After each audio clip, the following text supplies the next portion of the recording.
दोस्तों आज की वीडियो में मैं आपको 5 दिलचस्प पहलुओं के बारे में बताने जा रहा हूं, तो आइए शुरू करते हैं।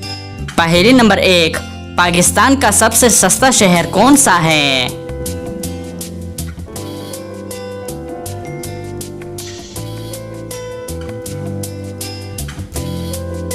इसका सही जवाब है इस्लामाबाद। पहेली नंबर 2, दुनिया में सबसे ज्यादा पहाड़ किस मुल्क में हैं?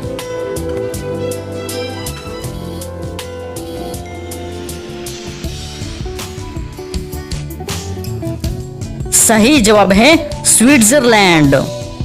पहेली नंबर 3, सबसे पहले कौन सा फल खाया गया?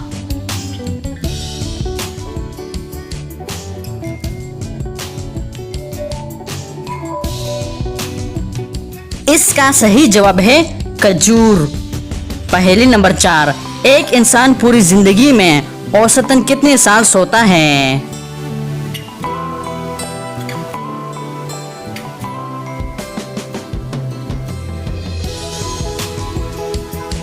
सही जवाब है 25 साल। पहेली नंबर 5, सबसे सस्ता सोना किस मुल्क में मिलता है?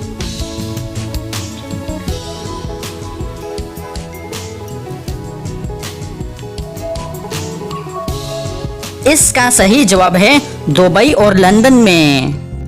तो दोस्तों उम्मीद करता हूँ कि आज की वीडियो आपको पसंद आई है। अगर पसंद आई है तो लाइक का बटन दबाएं और मज़ीद मालूमाती वीडियोस के लिए हमारे चैनल को सब्सक्राइब कीजिए। शुक्रिया।